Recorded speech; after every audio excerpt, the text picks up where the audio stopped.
Bem-vindos a mais um estudo sobre a palavra, a Bíblia, sobre o tema a Bíblia, aprender como ler a Bíblia durante um ano.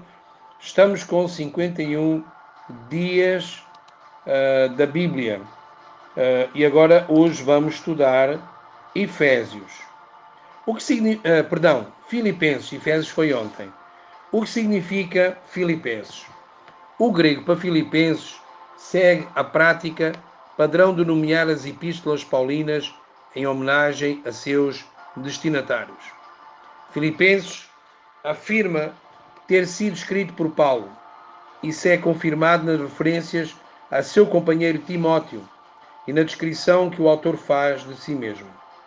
Quem é o escritor? Paulo. Está em Filipenses, capítulo 1, versículo 1. Qual foi a data da carta aos Filipenses? Antes de Cristo, 62 Cristo, escrito ao mesmo tempo que Efésios, é uma das epístolas de prisão. Paulo anota as suas correntes em Roma, que coloca a carta em sua primeira prisão romana. Filipenses provavelmente foi a última das 4 epístolas da prisão, já que Efésios não menciona qualquer libertação esperada e Colossenses e Filemão foram escritos mais ou menos na mesma época que Efésios ou pouco depois. Portanto, a melhor data para Filipenses é o início da primavera de 62 depois de Cristo. Paulo escreveu pouco antes de sua libertação em resposta às orações da igreja. A guarda do palácio e a casa de César mostram que Paulo escreveu durante o seu aprisionamento romano. Ele escreveu de Roma e enviou a carta à colónia de Filipos. Qual foi a cidade? Filipos era uma colónia romana. Embora tenha sido uma miniatura de Roma e imitava Roma de todas as formas, era, no entanto, uma cidade com um nível cultural mais alto do que outras cidades visitado por Paulo. Resumindo, Filipenses, no capítulo 1, vai-te falar de saudação, ações de graça e oração, o avanço do Evangelho e viver é Cristo.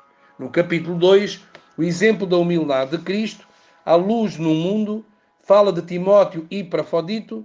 No capítulo 3, justiça pela fé em Cristo, esforçando-se para o objetivo. No capítulo 4, exortação, incentivo e oração. A provisão de Deus e saudações finais. Amados, Filipenses, o chamado macedónio de Paulo em sua segunda viagem missionária, o levou a plantar a igreja em Filipos. Lídia, outros e o carcereiro de Filipos responderam ao Evangelho, mas então os oficiais do governo pediram que Paulo e Silas fossem embora. Paulo retornou à cidade 6 anos depois, mas provavelmente apenas por alguns dias. Ele escreveu esta carta de agradecimento à igreja 6 anos depois que a igreja enviou Epafrodito como um presente. Vamos para a leitura do plano de 51 dias para você estudar a Bíblia. Você vai ler Mateus capítulo 2 todo, vai ler Êxodo 22 todo, vai ler Êxodo 23 todo e Provérbios capítulo 10 todo. Provérbios de Salomão. O filho sábio é a alegria do seu pai, mas o filho tolo é a tristeza da sua mãe. Os tesouros conseguidos de forma iníqua não servem para nada, mas a justiça livra da morte. O Senhor não deixa o justo passar fome, mas rechaça a avidez dos ímpios. Quem trabalha com a mão ociosa fica pobre, mas o que trabalha com inteligência enriquece. Quem ajunta no verão é filho sábio, mas o que dorme no tempo da colheita é filho que envergonha. Sobre a cabeça do justo há bênçãos, mas na boca dos ímpios mora a violência.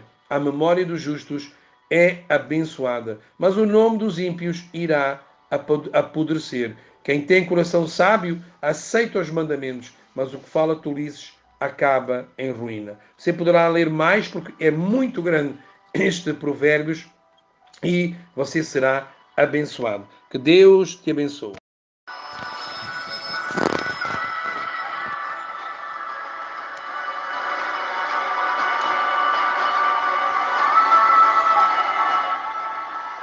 Bem-vindos a mais uma leitura da Bíblia, 52 dias.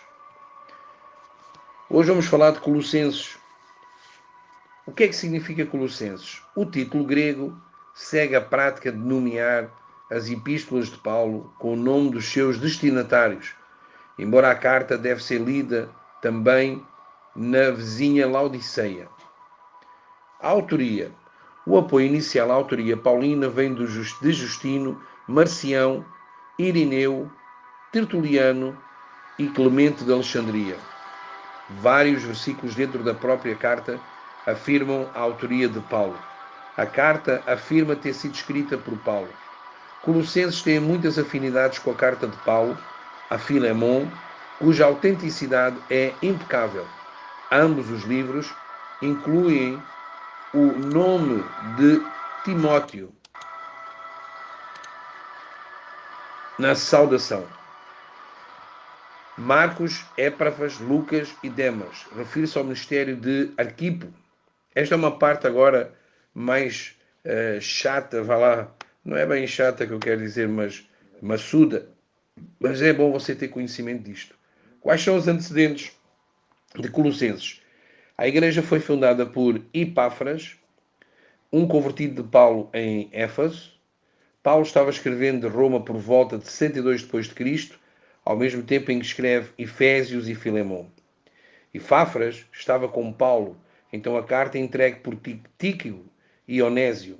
Havia falsos ensinos da natureza judaica e pagã, enfatizando a adoração de anjos, o uso supersticioso de bugigangas mágicas e a desvalorização do próprio Cristo. Paulo traz o foco nitidamente para Jesus. Qual é o objetivo da carta aos Colossenses? A igreja em Colossenses foi estabelecida por Epáfras. Na época da carta de Colossenses, Paulo não havia sido visitado em Colossenses. A carta de Colossenses foi enviada de Roma a Colosso por Tíquico e o escravo convertido Onésimo. Epáfras, que retornou a Colossos e fundou a igreja 5 anos depois, quando Epáfras soube da prisão de Paulo, ele visitou o apóstolo e trouxe notícias de seu amor. Paulo escreve a epístola aos Colossenses para Tíquico entregar, já que ele estava retornando a Colossos com Onésimo de qualquer maneira. A natureza da heresia tem sido muito debatida, mas a evidência interna sugere que foi a sementeira para que o mais tarde se desenvolveu no gnosicismo do século. Então vamos ao esboço de Colossenses. Colossenses fala-nos no capítulo 1 a identidade cristã, a saudação e agradecimentos, santos na luz e a quem temos a redenção. Fala também a centralidade de Cristo todo suficiente, Cristo e a sua criação, Cristo e o novo nascimento, a nova criatura por reconciliação. Em Colossenses, fala-nos do segredo Cristo em si, em você, a esperança da glória. Cristo em nós. Fala-nos de uma pessoa e não uma filosofia. Fala-nos da cruz. Fala também da nossa vida em Cristo, a vida oculta com Cristo, o velho homem que fica para trás e ensina-nos a colocar o novo. Fala-nos da comunhão de novas pessoas em Cristo. Uma forma de relacionamento cristão. Colossenses, a família, um lugar para pessoas e relacionamentos fora da família. Vamos à leitura neste dia 52 e espero que os irmãos estejam a ouvir, a estudar. Você vai ler Mateus 3, capítulo todo, vai ler Êxodo 24, capítulo todo e vai ler Provérbios 11. O Senhor detesta balanças desonestas, mas o peso justo é o seu prazer. Quando vem a soberba, a desgraça não tarda, mas com os humildes está a sabedoria. A integridade dos retos os guia, mas a falsidade dos infiéis os destruirá. As riquezas não servem para nada no dia da ira, mas a justiça livre da morte.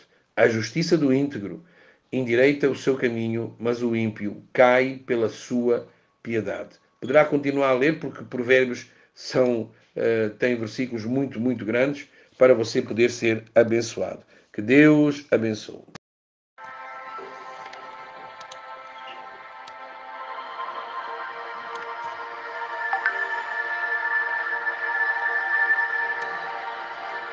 Bem-vindos a mais um estudo da Palavra de Deus sobre a Bíblia, 53 dias, e vamos para o resumo bíblico de 1 de Tessalonicenses. O nome, 1 de Tessalonicenses, o autor Paulo, categoria Epístolas, lugar escrito foi em Coríntios, o público foi escrito para a igreja de Tessalónica e o propósito deste livro foi para fortalecer os cristãos tessalonicenses em sua fé e dar a eles a certeza do retorno de Cristo. O título grego, primeiro aos Tessalonicenses, distingue esta carta da segunda carta de Paulo à igreja, apenas alguns meses depois. Os pontos principais.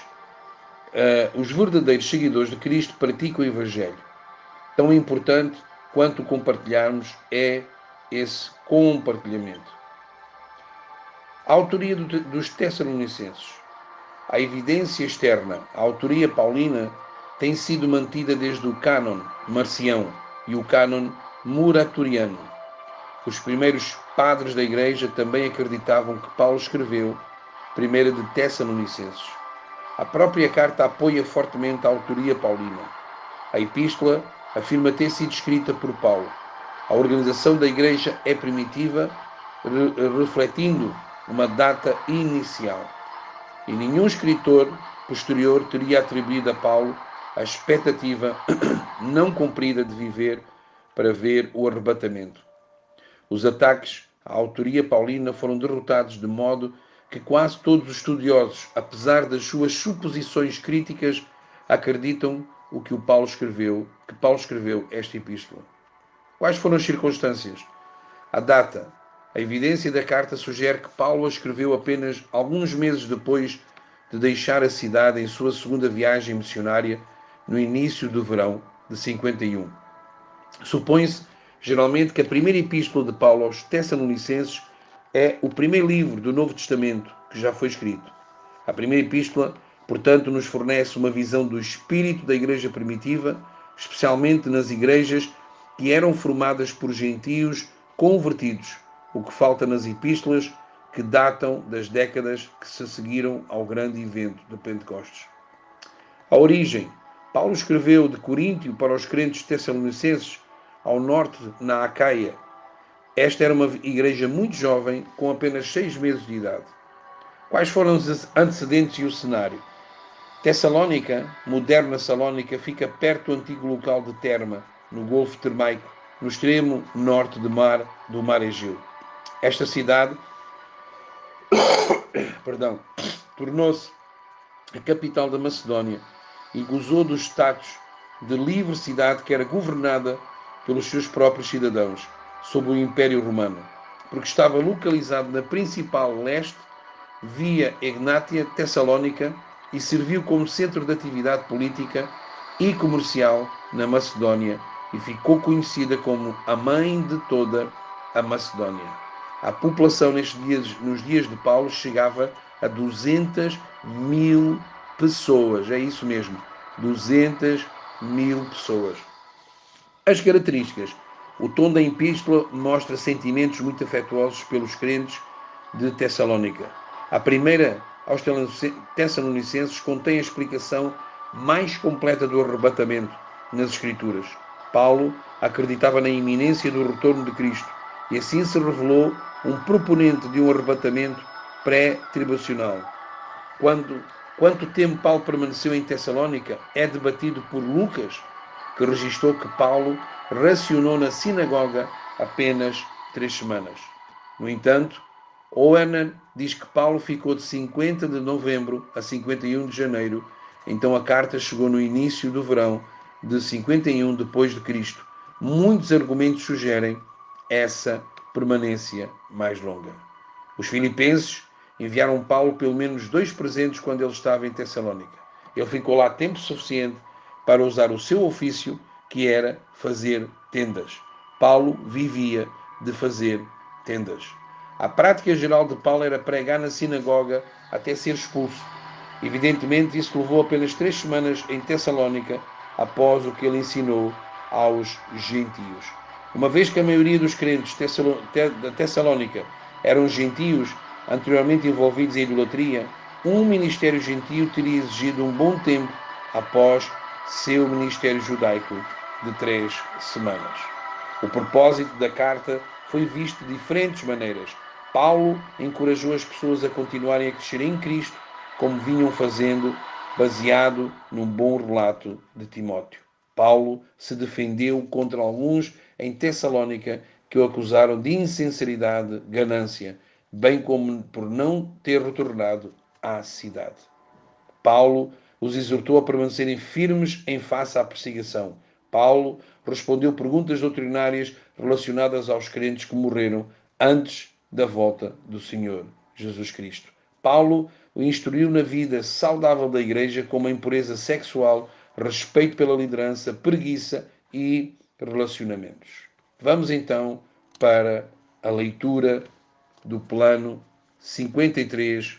Você vai ler Mateus capítulo 4 todo, vai ler Êxodo capítulo 25 todo, Êxodo 26 todo, Êxodo 27 todo, tem muito trabalho, e Provérbios 12. Olha só o que Deus diz: quem ama a disciplina ama o conhecimento, mas o que odeia a repreensão é tolo. Quando você odeia que se repreende, seja quem for, a Bíblia chama você de tolo, não é o pastor Augusto. Quem faz o bem alcança o favor do Senhor, mas aquele que tem más intenções, este o Senhor condena. Ninguém se estabelece pela maldade, mas a raiz dos justos não será removida. A mulher virtuosa é a coroa do seu marido, mas a que envergonha o marido é como podridão nos seus ossos. Os pensamentos dos justos são retos, os conselhos dos ímpios são falsos. As palavras dos ímpios são emboscadas para derramar sangue, mas a boca dos retos salva da morte. Os ímpios são derrubados e desaparecem, mas a casa dos justos permanece. Cada um será louvado segundo o seu entendimento, mas quem tem coração perverso será desprezado. Você pode continuar a ler este Provérbios, é muito forte e muito tremendo. Que Deus abençoe.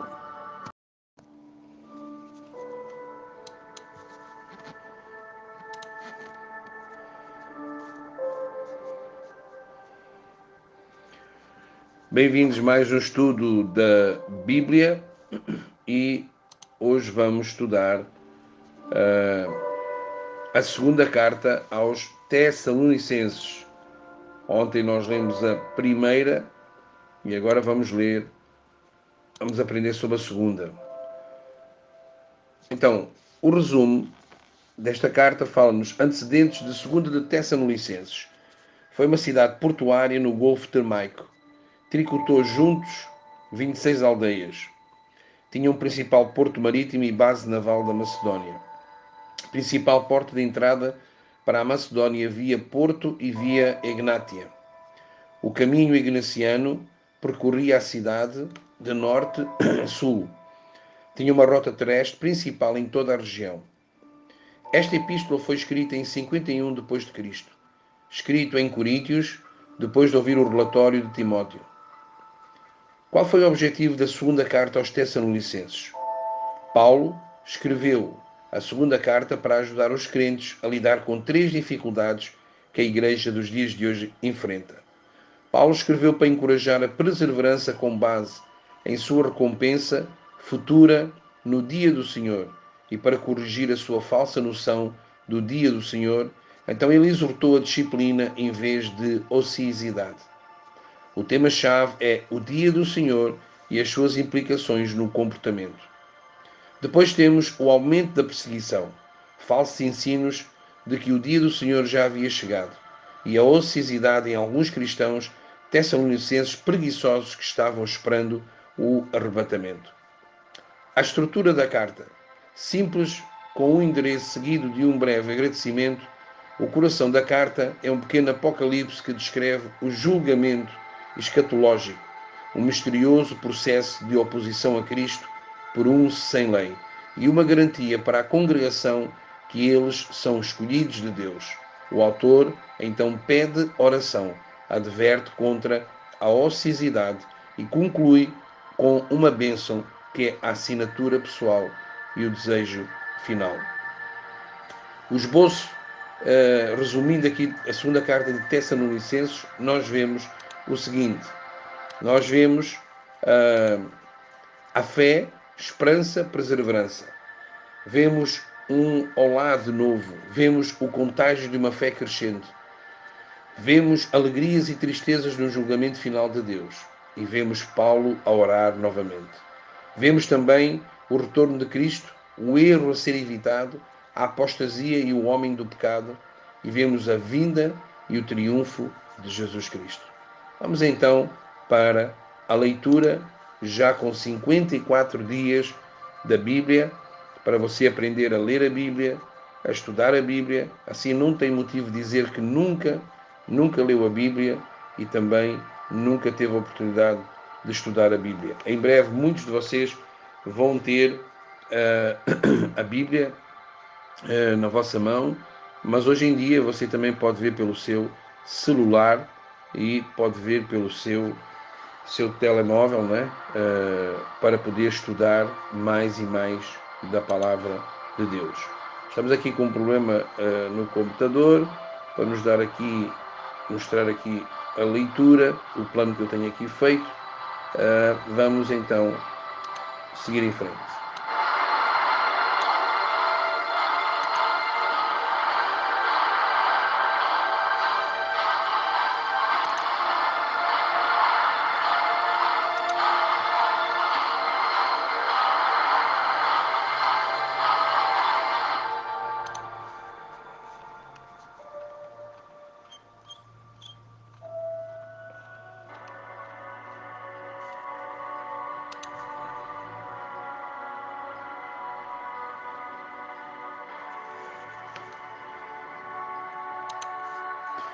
Muito bem, não estou a conseguir. O que eu vou fazer é, amanhã, no dia 55, eu vou dar o plano aos irmãos do dia 54 e do dia 55 para vocês poderem estudar a palavra de Deus. Que Deus abençoe. E o plano de leitura do dia 54 que você vai fazer é Mateus, capítulo 5, de 1 ao 20, Êxodo, capítulo 28, todo, e Êxodo, capítulo 9, todo, e Provérbios 13. O filho sábio ouve a instrução do pai, mas o zombador não dá ouvidos à repreensão. Do fruto da boca cada um comerá o bem, mas os infiéis só desejam a violência. Quem vigia as suas palavras conserva a sua vida, mas o que fala demais arruína a si mesmo. O preguiçoso deseja e nada tem, mas o desejo dos que se esforçam será atendido. O justo odeia a mentira, mas o ímpio traz a vergonha e desonra. A justiça guarda o que anda com integridade, mas a maldade subverte o pecador. Uns se dizem ricos sem terem nada, outros se dizem pobres tendo muita riqueza. Que Deus abençoe.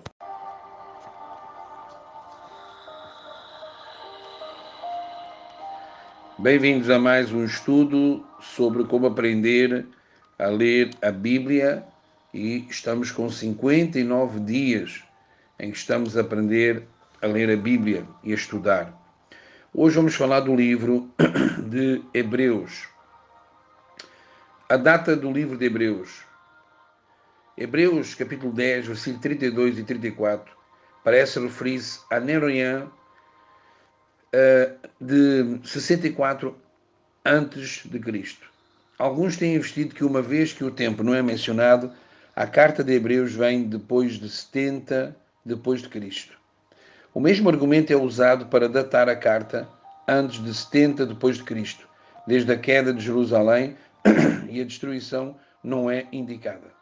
O próprio autor considera a carta como atrasada quando diz: o Evangelho foi declarado a princípio pelo Senhor e foi atestado a nós por aqueles que o ouviram. Quando o livro de Hebreus parece ter sido entre cerca de 62 e 70 depois de Cristo. Qual é a curiosidade de Hebreus?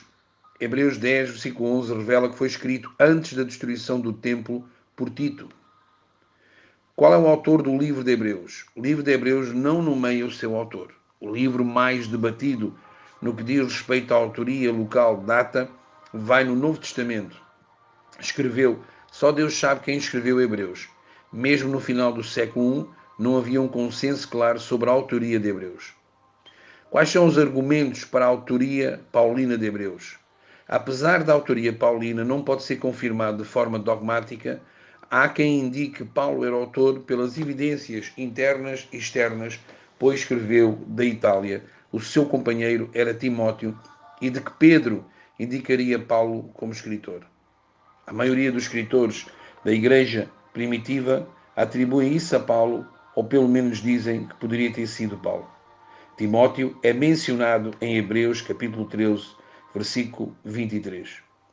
Quais são os argumentos contra a autoria paulina de Hebreus? Não se identifica como autor, estilo, gramática e vocabulário e assunto são muito diferentes do que quaisquer outras cartas paulinas no Novo Testamento. O livro de Hebreus fala sobre o que, afinal? Fala a palavra de Deus, sobre a obra de Cristo, a revelação final de Deus foi Cristo, a queda daqueles que são verdadeiros, a singularidade da morte sacrificial de Cristo, a questão da vida e da morte derrotada. Hebreus fala sobre anjos, Hebreus fala muito sobre a definição de fé e os heróis da fé, Hebreus fala sobre um apelo ao compromisso e Hebreus fala de castigo dos verdadeiros crentes. Então, a carta aos Hebreus revela a supremacia de Jesus Cristo. Vamos para a leitura do plano de hoje, dia 59. Você vai ler Mateus 8, de 1 a 13, vai ler Êxodo 39 todo, vai ler Êxodo 40 todo e Provérbios 18. O solitário busca o seu próprio interesse e só opõe à verdadeira sabedoria. O tolo não tem prazer no entendimento, mas apenas em externar o que pensa com a maldade. Vem também o desprezo, com a desonra vem a vergonha. As palavras de uma pessoa são águas profundas, e a fonte de sabedoria é um ribeiro que transborda. Não é bom ser parcial com os ímpios para torcer o direito contra os justos. Os lábios do tolo entram na discussão e a sua boca clama por açoites. A boca do tolo é a sua própria destruição e os seus lábios são uma armadilha para a sua alma. As palavras do difamador são comida fina que desce para o mais interior do ventre. Quem é negligente no seu trabalho já é irmão do desperdiçador. Touro forte é o nome do Senhor. Você pode continuar a ler, porque é grande, Provérbios 18, que Deus abençoe. Os insensatos zombam, mas entre os retos há boa vontade. O coração conhece a sua própria amargura e da alegria que ele sente os estranhos. Que Deus abençoe.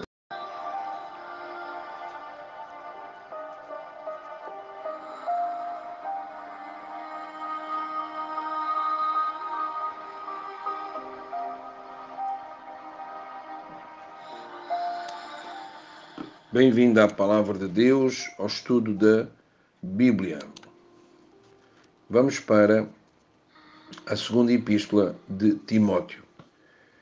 Os livros de 1 Timóteo, 2 Timóteo e Tito designam 3 das cartas de Paulo,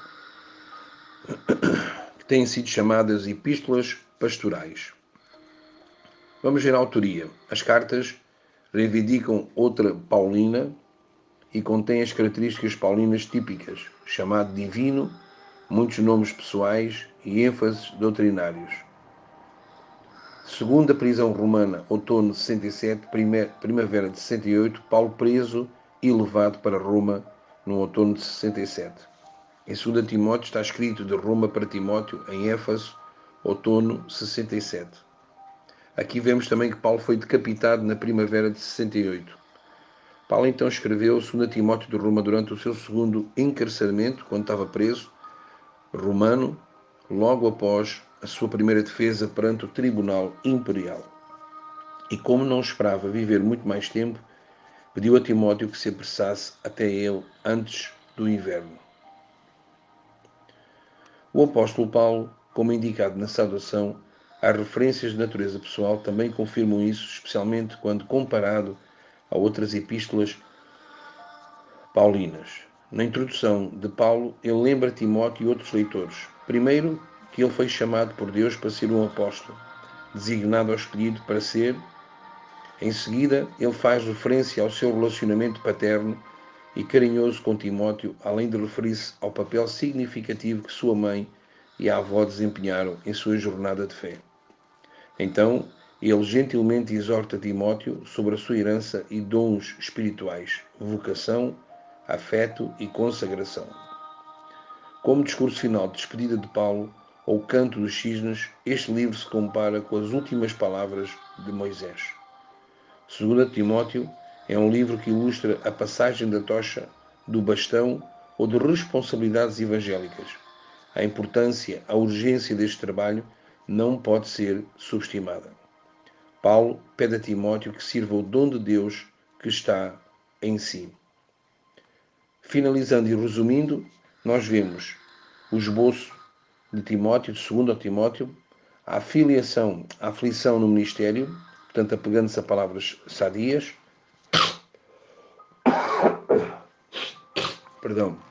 lágrimas no ministério, testemunho no ministério, ele fala de traidores no ministério, portanto, aqui, esta carta de 2 Timóteo fala muito sobre o ministério, a atividade no ministério, o treinamento, o triunfo como soldado, o teste como atleta, o trabalho como fazendeiro e as características de servo. Também fala da apostasia no ministério, os tempos da apostasia, julgamentos e apostasia e o triunfo sobre a apostasia. Vamos então para a leitura do dia 56. Os irmãos vão ler Mateus capítulo 6, do versículo 1 ao 18,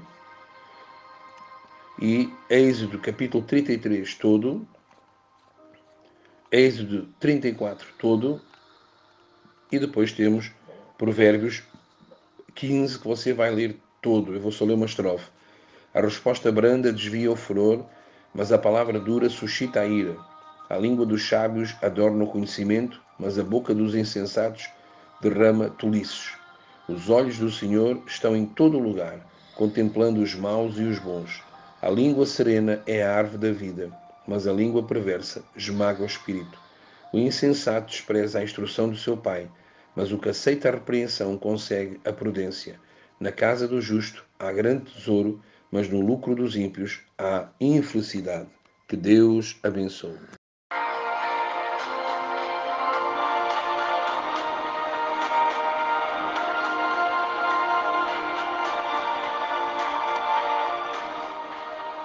Bem-vindos a mais um estudo sobre a Bíblia. Muito bem, hoje vamos aprender sobre Tito. A carta a Tito é um dos 3 livros comumente chamados de epístolas pastorais, que são únicos por ser dirigidos a indivíduos e constituem os últimos escritos de Paulo. Autor, apóstolo Paulo. A carta reivindica a autoria paulina e contém as características típicas paulinas. Data 64 e 67 d.C., depois que Paulo foi libertado da prisão domiciliar em Roma, quinta maior do mar Mediterrâneo. Nada de Tito no livro de Atos. Ou seja, vamos ver quem foi Tito. Nada de Tito no livro de Atos. Tito, um gentio que viajou com Paulo para Jerusalém. Viajou com outro, Lucas, médico, lembra-se? Para ministrar em Coríntios, enviado para missões difíceis. Não precisava de ser circuncidado, imagem da salvação pela graça. Paulo o deixou em Creta para terminar o trabalho que eles começaram. Entre a primeira e a segunda prisão romana de Paulo, ele e Tito viajaram juntos para Creta. Com o trabalho evangelístico bem encaminhado e muitos novos cristãos, Paulo deixou Tito para organizar os novos crentes em igrejas locais e então passou para outros ministérios. Pouco depois, Paulo escreveu a carta a Tito para lhe dar sabedoria prática sobre a administração da igreja e a conduta dos crentes. Tem saudação o ministério do servo de Deus e tem mensagem e doutrina sonora. A carta de Paulo a Tito compartilha muitas das mesmas preocupações de 1 Timóteo, qualificações de liderança, conselhos sobre falsos ensinos e necessidade da sã doutrina e de comportamento. Apesar da sua maior ênfase no comportamento em oposição à doutrina, Tito contém 3 excelentes resumos de teologia cristã. Então, resumindo a epístola a Tito, Tito 1, Paulo cumprimenta Tito e lembra de apontar anciãos em todas as cidades, como ele foi ordenado. Qualificações para um bispo são listados e avisos sobre os falsos mestres portadores de fábulas. Em Tito 2, a exortação a falar da sã doutrina para os homens mais velhos, mulheres mais velhas, mulheres jovens e homens e jovens e servos. A graça de Deus e vemos também ensinamentos a amarmos retamente e fazermos boas obras. E por fim, em Tito 3, Tito recebe uma lista de tópicos para tratar e ele próprio é lembrado do pecado cometido por antes da salvação. Aqueles que acreditam em Deus devem manter um bom trabalho, uma lista de tópicos a serem evitados e um aviso sobre os homens divisores são dados. Palavras finais, instruções para Tito e outros irmãos são dados. Aproveite agora para estudar o livro de Tito. Muito bem, 57 dias de leitura da Bíblia. Espero que os irmãos estejam a fazer. Se não estão a fazer, então façam-no através do telemóvel, porque você vai estar a aprender a ler a Bíblia durante um ano. Ora, você vai ler Mateus capítulo 6, do versículo 39 ao 34, vai ler Êxodo 35 todo, Êxodo 36 todo, e tem Provérbios. O coração do ser humano pode fazer planos, mas a resposta certa vem dos lábios do Senhor.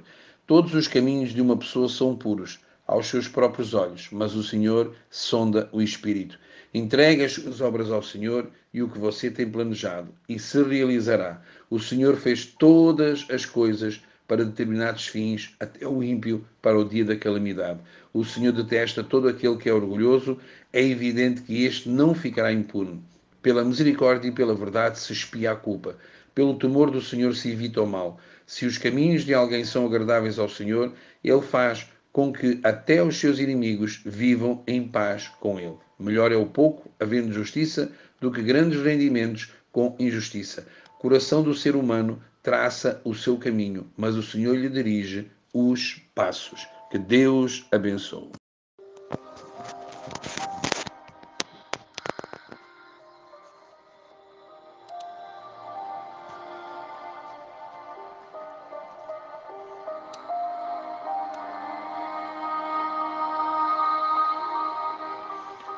Bem-vindos a mais um estudo da palavra, a Bíblia.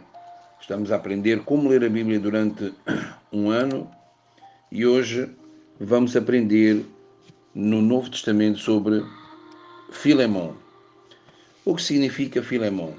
O título Filhe Mona de Filemon segue a prática padrão de nomear as epístolas do Novo Testamento após seus destinatários. Pergunta que se põe: quem foi o autor da epístola a Filemon? Paulo se apresenta como um prisioneiro de Jesus Cristo, provavelmente foi escrito de uma prisão. Ele não era um prisioneiro do crime, mas pela causa de Cristo. Todos acreditavam que Paulo escreveu Filemon, até que alguns levantaram objeções sobre a sua falta de conteúdo doutrinário. No entanto, Jerónimo e Crisóstomo reivindicaram a epístola e a autoria de Paulo foi universalmente mantida até os críticos radicais. Para alguns pesquisadores, a epístola deve ter vindo da Cesareia ou de Roma, durante 58 ou 63 a.C. A maioria dos escritores concorda que o grupo das epístolas aos Filipenses, Colossenses, Efésios e Filemon foi escrita em Roma. E, segundo Thomas, um escritor, Paulo escreveu este breve apelo de 25 versos, Filemon só tem 25 versos, para pacificar Filemon e efetuar a reconciliação entre o escravo e o seu mestre.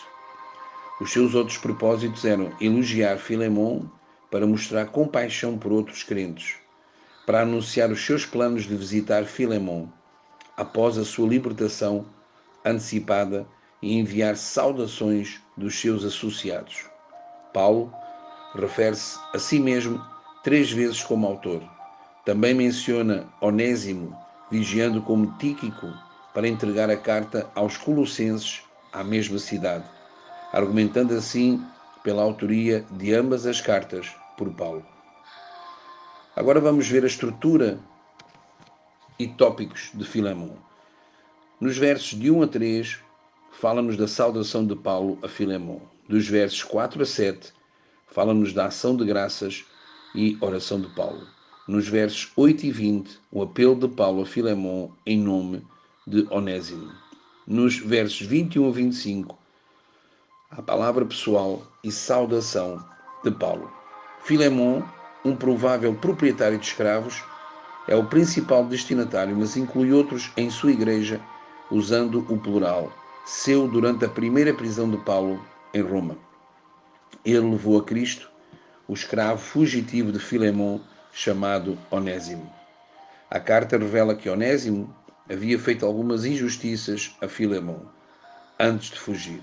Paulo enviou essa carta a Filemon, a quem Paulo também havia levado a Cristo, com Onésimo a Colossos, para convencer Filemon a perdoar Onésimo como o seu irmão. Vamos à leitura do plano de hoje, com 58 dias, e você vai ler Mateus 7 todo, capítulo todo. Este capítulo é muito bom. Vai ler Êxodo 37 todo, Êxodo 38 todo e Provérbios 17 todo. Melhor é um bocado seco e tranquilidade do que a casa cheia de carnes e brigas. O escravo sábio dominará sobre o filho que causa vergonha, e entre os irmãos terá parte na herança. O crisol prova a prata e o forno prova o ouro, mas o Senhor prova os corações. Que Deus abençoe.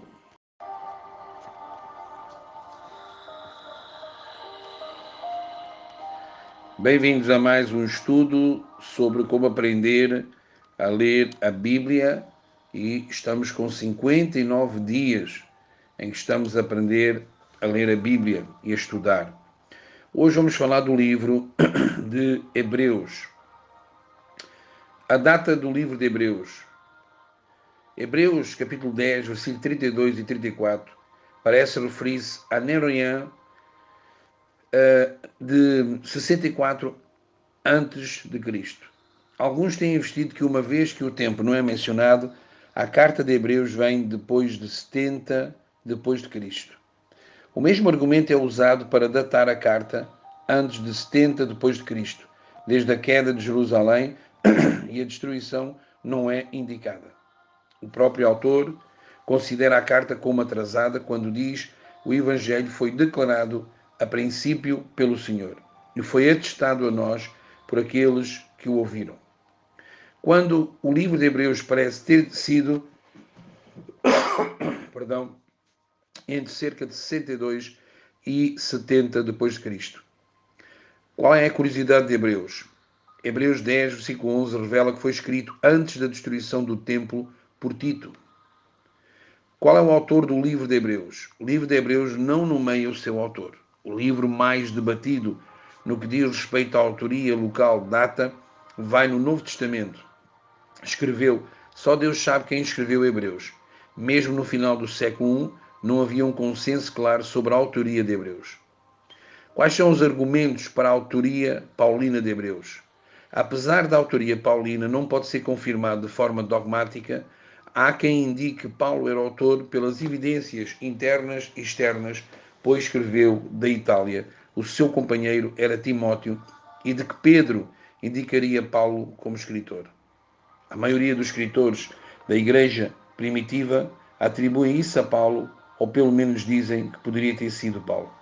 Timóteo é mencionado em Hebreus capítulo 13, versículo 23. Quais são os argumentos contra a autoria paulina de Hebreus? Não se identifica como autor, estilo, gramática e vocabulário e assunto são muito diferentes do que quaisquer outras cartas paulinas no Novo Testamento. O livro de Hebreus fala sobre o que, afinal? Fala a palavra de Deus, sobre a obra de Cristo, a revelação final de Deus foi Cristo, a queda daqueles que são verdadeiros, a singularidade da morte sacrificial de Cristo, a questão da vida e da morte derrotada. Hebreus fala sobre anjos. Hebreus fala muito sobre a definição de fé e os heróis da fé. Hebreus fala sobre um apelo ao compromisso. E Hebreus fala de castigo dos verdadeiros crentes. Então, a carta aos Hebreus revela a supremacia de Jesus Cristo. Vamos para a leitura do plano de hoje, dia 59. Você vai ler Mateus 8, de 1 a 13, vai ler Êxodo 39 todo, vai ler Êxodo 40 todo e Provérbios 18. O solitário busca o seu próprio interesse e só opõe à verdadeira sabedoria.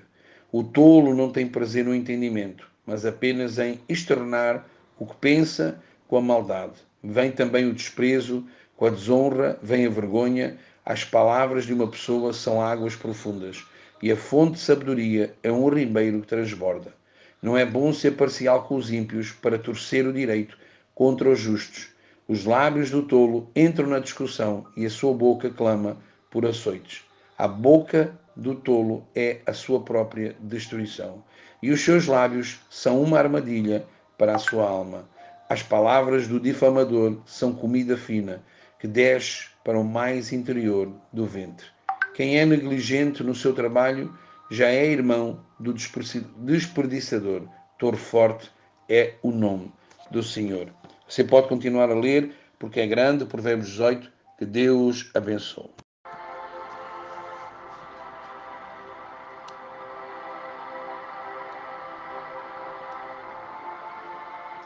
Bem-vindo a mais um estudo sobre a Bíblia, onde você está a aprender a ler a Bíblia. Estamos com 60 dias de aprendizado sobre a Bíblia e espero que esteja a ser benéfico para todos os irmãos.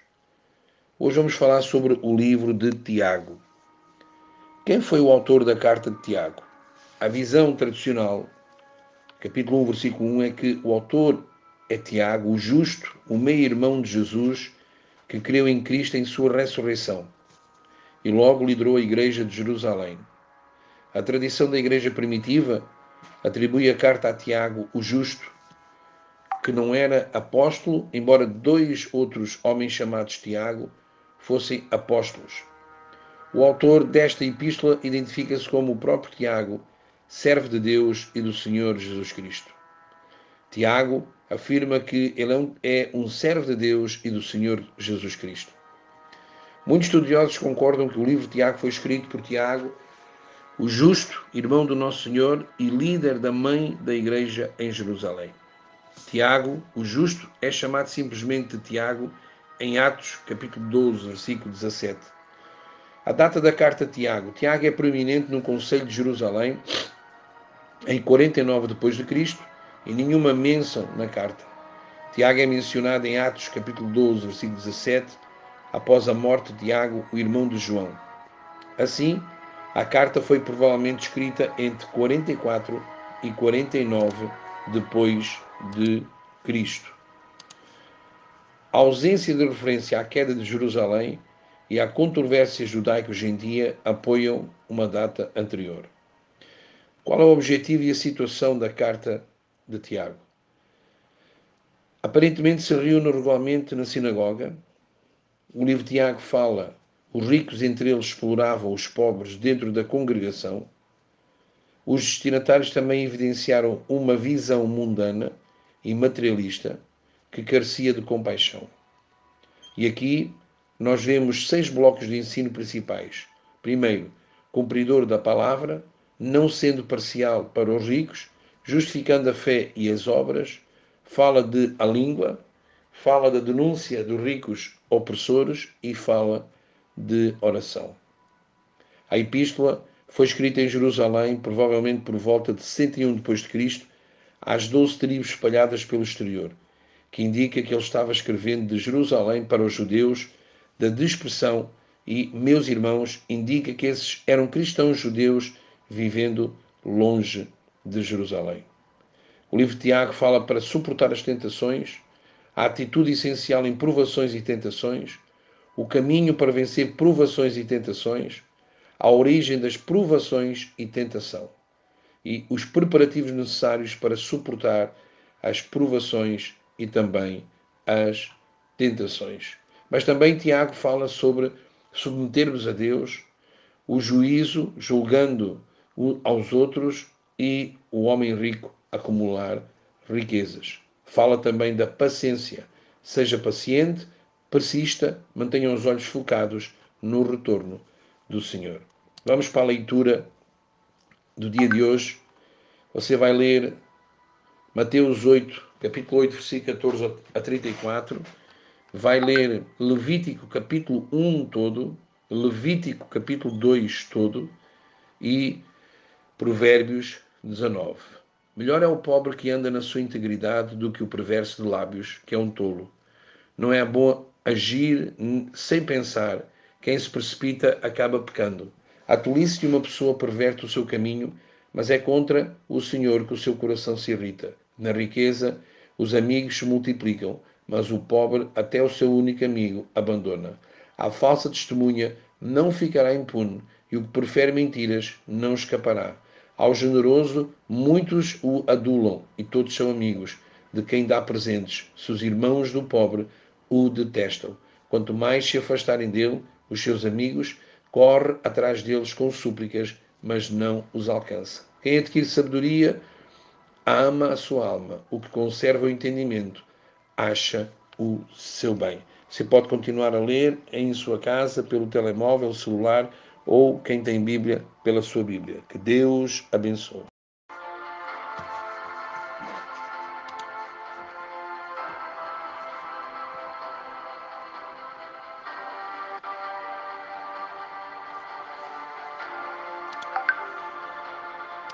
Bem-vindos a mais um estudo sobre a Bíblia com 62 dias.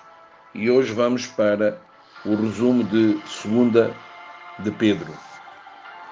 O título grego, 2 de Pedro, segue a prática padrão de nomear as epístolas gerais após os seus autores. A tradição primitiva divide-se. Pedro escreveu esta epístola, mas a maioria a considerou autêntica. As visões dos pais da Igreja dos cânones primitivos estão resumidos abaixo por século.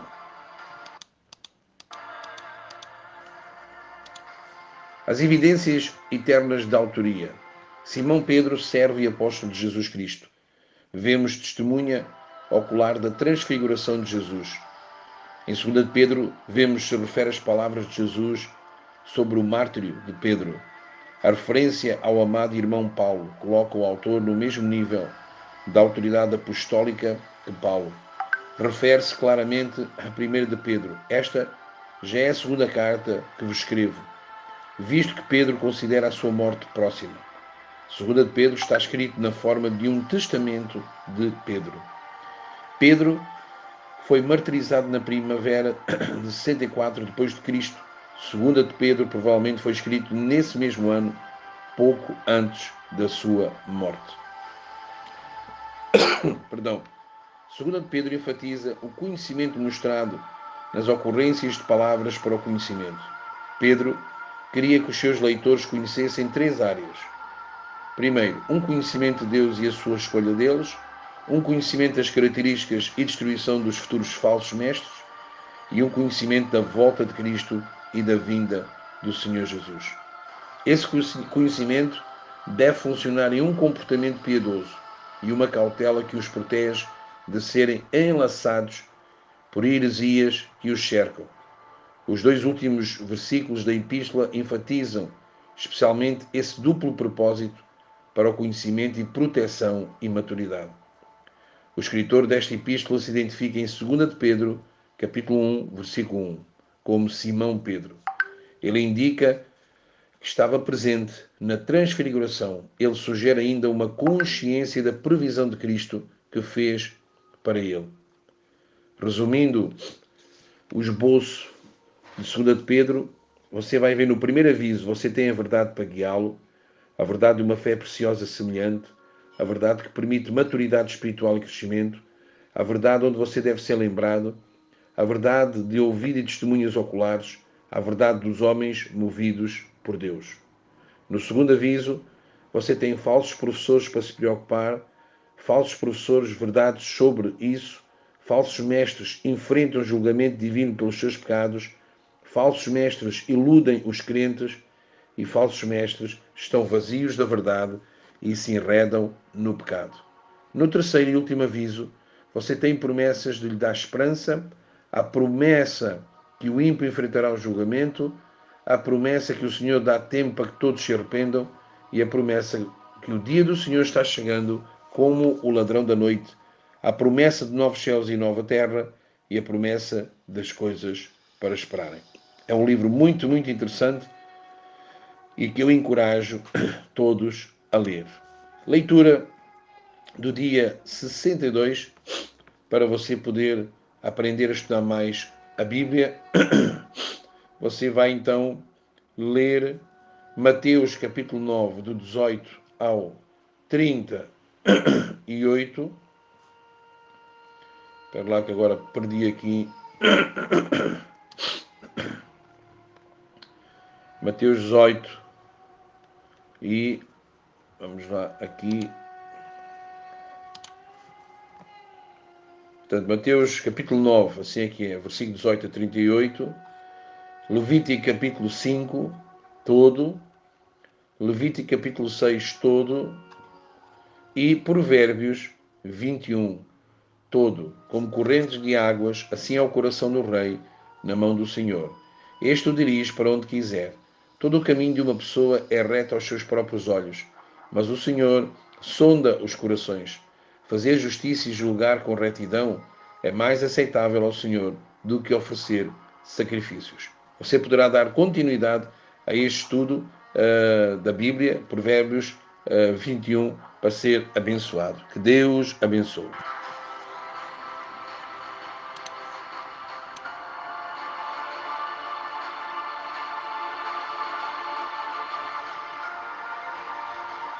Bem-vindo a mais um estudo da Bíblia, 63 dias. Vamos para a Epístola de 1 de João. Período. Segundo alguns estudos, a data depois de Cristo, de 90 a 100, João evidentemente escreveu o seu Evangelho primeiro, depois seus episódios e finalmente o livro de Apocalipse antes da sua morte, depois de Cristo. A primeira epístola de João. O objetivo. João expressou o propósito da sua escrita em cada uma das três tipos de revelações. Evangelho de São João, capítulo 20, do 30 ao 31.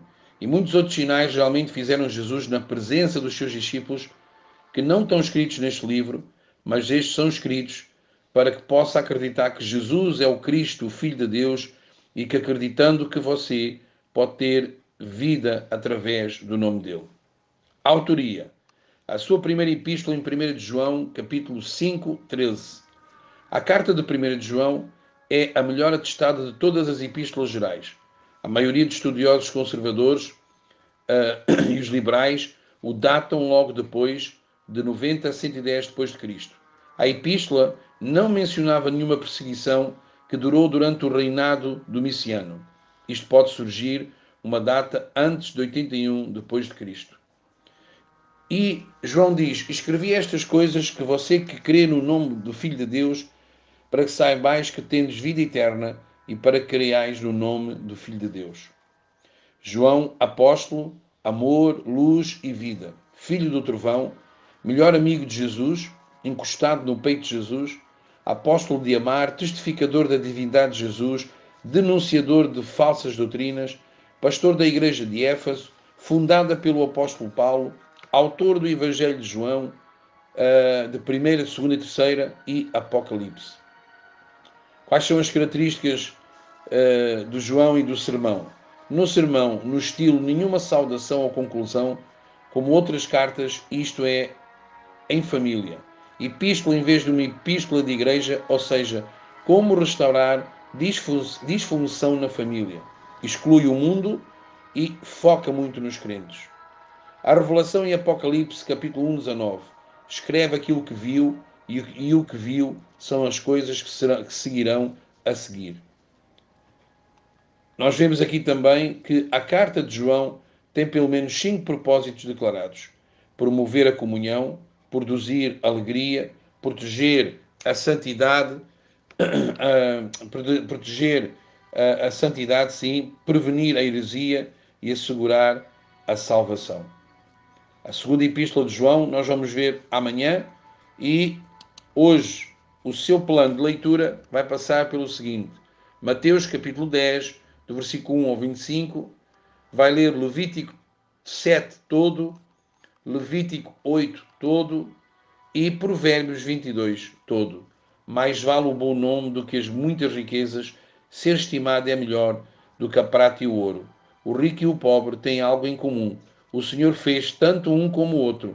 O prudente vê o mal e se esconde, mas os ingênuos seguem em frente e sofrem as consequências. Que Deus abençoe.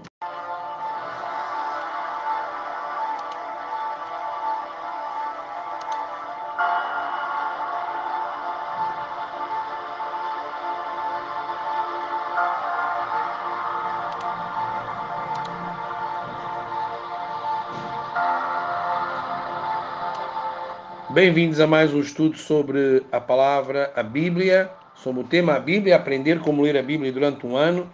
Estamos com 51 dias da Bíblia e agora hoje vamos estudar Efésios.